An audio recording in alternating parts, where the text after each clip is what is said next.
और उसके परिवार के बीच गैजेट्स की वजह से बढ़ती दूरी एक गंभीर तस्वीर पेश करती है। क्या यह तकनीक है जो हमारे रिश्तों में दरार डाल रही है? यह प्रश्न हमें विचार करने पर मजबूर करता है। जब डिजिटल पेमेंट में अड़चन आती है, तब लोगों में खौफ का मंजर नजर आता है। यह स्थिति हमें बताती है कि क्या आज के आधुनिक युग में कैश का महत्व बढ़ गया है। यूसुंग जब अपने ऑफिस में कदम रखता है, तो वहां की स्थिति और भी गंभीर होती है। सभी इलेक्ट्रॉनिक उपकरण निष्क्रिय हो गए हैं और काम में रुकावट आ रही है। क्या यह संकेत है कि तकनीक पर हमारी निर्भरता हमें खतरनाक स्थितियों में डाल सकती है? एक सस्ती साइकिल खरीदने के बाद यूसुंग अपने परिवार के साथ कैंडल डिनर का आनंद लेते हैं। उस रात उन्हें तारे आसमान में स्पष्ट रूप से दिखाई देते हैं।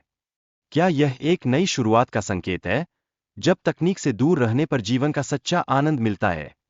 ब्लैकआउट के पहले लोग अपने उपकरणों पर निर्भर थे, लेकिन अब उन्हें अपने हाथों से काम करने की चुनौती का सामना करना पड़ रहा है। क्या यह स्थिति उनके लिए एक कठिनाई थी या एक मौका? जब यूसुंग और उसके परिवार ने शहर छोड़ने का फैसला किया, तो उन्होंने अपनी साइकिल पर जरूरी सामान लेकर निकलने का निर्णय लिया। लेकिन क्या यह सही निर्णय था? उन्हें एहसास हुआ कि हालात और बिगड़ रहे हैं। इस सफर के दौरान परिवार को कई चुनौतियों का सामना करना पड़ता है, जैसे बारिश में सामान का गिरना और साइकिल का खराब होना। क्या ये बाधाएं उन्हें रोक पाएंगी या वे और मजबूत बनकर उभरेंगे? परिवार को अपनी आवश्यकता की चीजें पाने के लिए संघर्ष करना पड़ता है।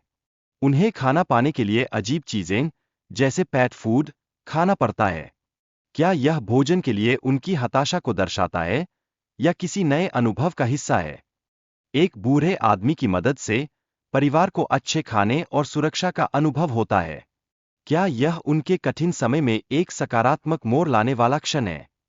बारिश और नदी का बढ़ता जल स्तर यूसुंग के लिए संकट बन जाता है, जिससे वह बह जाता है।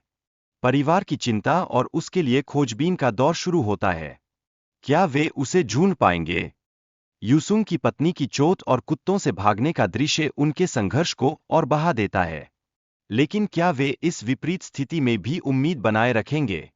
यूसुंग का धुएं से संकेत देना और उसकी परिवार द्वारा उसे खोज निकालना एक भावनात्मक पुनर्मिलन का क्षण बन जाता है। क्या यह क्षण हमें यह नहीं बताता कि प्यार और संघर्ष हमेशा जीतते हैं? गांव में लौटने के बाद परिवार की खुशी और एकता हमें यह दर्शाती है कि वे फिर से एक दूसरे के साथ मिलकर जीवन का आनंद लेते हैं। क्या यह उनके लिए एक नई शुरुआत का प्रतीक है? शहर की पुनर्स्थापना के दौरान लोगों की प्रतिक्रिया और आश्चर्य हमें सोचने पर मजबूर करता है। क्या यह ब्लैकआउट सच में प्राकृतिक था या एक साइबर अटैक का परिणाम? पोस्ट कार्ड प्राप्त करते ही परिवार की भावनाएं और यादें ताजा हो जाती है। क्या यह हमें यह याद दिलाता है कि रिश्ते और यादें कितनी महत्वपूर्ण होती है? इसलिए क्या हमें अपने संबंधों की फिर से कद्र करनी चाहिए?